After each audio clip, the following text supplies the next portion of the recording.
आप अच्छे ताल्लुकात पाल करके रखने, आपसे जिससे भी आपकी लड़ाई झगड़े हैं, ईद का समय उनसे माफ़ी मांगे। अगर आपकी वजह से वो नाराज़ हैं या वो आपकी वजह से नाराज़ हैं, आप उनसे माफ़ी मांगें, गले मिलें। ईद का समय माफ़ करें अल्लाह ताला के लिए। अल्लाह ताला आप माफ़ करें कि आपके दर्जे कितने बड़े होंगे अल्लाह ताला के सामने। अल्लाह ताला कितना खुश होगा अगर आप किसी को माफ़ करें, कि अपना जो आपका रवाज़ है, अपना दिल बड़ा करें और लोगों को माफ़ करें। क्योंकि आप देखिए हमारे नबी की सल्लल्लाहु अलैहि वसल्लम लोगों को माफ़ करते थे। उनकी ज़िंदगी के ऊपर कितने जुल्म ज़बर हुआ, उनकी ज़िंदगी के ऊपर कितना टफ टाइम आया, कितना सख्त टाइम आया, लेकिन उन्होंने अपने दुश्मनों को भी माफ़ किया। जिन्होंने उनके चाचा को, उनके चाचू हमजा को कत्ल किया था, शहीद किया था, उनको भी उन्होंने माफ़ कर दिया, क्योंकि उनका दिल बड़ा था।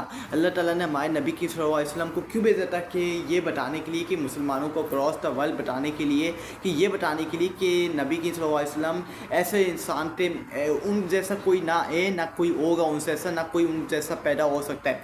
नबी की सल्लल्लाहु अलैहि वसल्लम एक थे और एक ही रहेंगे आखिरत तक, दुनिया की आखिरत तक। उन जैसा कोई ना था ना कोई हो सकता है उन जैसा, क्योंकि वो एक आखिरी नबी थे।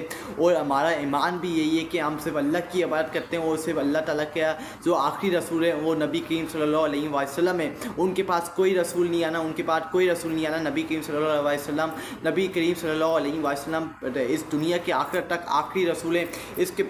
उनके बाद और कोई रसूल नहीं आना, और ये बात हकीकत है। अगर हम देखें पाकिस्तानियों, अब आप बात करते हैं कि ये जो नफ़रत हैं, ये जो हमने नफ़रतें पैदा की हुई हैं, दिल खफा किए हुए हैं, लोगों से हमने दूरियां पैदा की हुई हैं, फैमिली मेम्बर्स के अंदर भी फ़ाइटिंग चल रही है, फैमिली मेम्बर्स के अंदर भी लड़ाई झगड़े चल रहे हैं, नाराज़गी चल रही है, तो हम एक दूसरे से मिलते नहीं हैं, सही तरह बातचीत नहीं करते। ये एक समा होता है, ये अल्लाह ताला ने एक खुशी का समय है। आप चाहें तो अपने फैमिली मेम्बर्स जिनसे आपकी नाराज़गी है, जिनसे आपकी दूरी पैदा हुई है, आप उनसे गले मिलें, उनसे नाराज़गी, अगर वो नहीं करना चाहते नाराज़गी, आप जाएं उनके घर और आप जाके उनसे नाराज़गी ख़त्म करें, आप बड़े करें, आप अपना दिल बड़ा करें और उनके पास जाएं। और अगर आप अपना दिल बड़ा करेंगे तो फिर ये आपके लिए बेनिफिट हो। अल्लाह के सामने आपका जो सर है, अल्लाह के सामने जो आप कितने बड़े, अल्लाह आपसे कितना खुश होगा।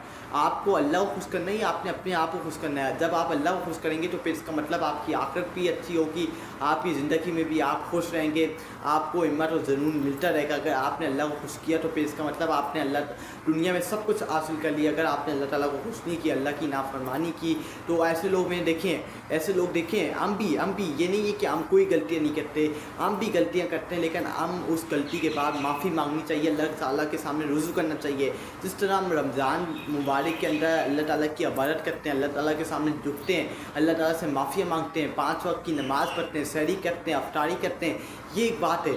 एक बात मैं सीरियसली बात करता रहूँगा पाकिस्तान के नौजवानों से और ऑल अक्रॉस द मुसलमान यूथ, जो अक्रॉस द नौजवान से, अगर आपको गुनाह से बचना है, ये बात हकीकत है, अगर आप गुनाह से बचना है तो आपने सबसे पहले रोज़े रखने होंगे, ये जो सहरी अफ्तारी रोज़े रखने होंगे। अगर आपने गुनाहों से अपने आप को दूर रखना है, अपने आप को पाक रखना है, तो फिर आपने रोज़े रखने होंगे। क्योंकि ये मैं अपने से बात नहीं कर रहा, मैं मस्जिद जाता हूँ, मौलवी अलग अलग मुफ्ती होते हैं, इमाम साहब होते हैं, उनके बयान सुनता हूँ और फिर मैं आपके आगे ये रख रहा हूँ। ये मैं अपने से बात ही कर रहा हूँ। कुरान पाक में भी है कि अगर आपने गुनाहों से बचना है, अगर आपके पास पैसा है, उस नौजवान के पास पैसा है, आजकल जिना बहुत ज़्यादा हो गया है, आजकल ये जिना बहुत अहम हो गया, आम हो गया, पूरे माशरे के अंदर ये जिना फैलता जा रहा है और ये तबाह करता जा रहा है। जैन के अंदर आ जाता है ये जिना की हरकतें कि जिना करो, ये करो, गंदी हरकतें, गंदा दिमाग आपका हो जाता है। अगर आपका पैसा है, नौजवानों के पास अगर पैसा है तो वो शादी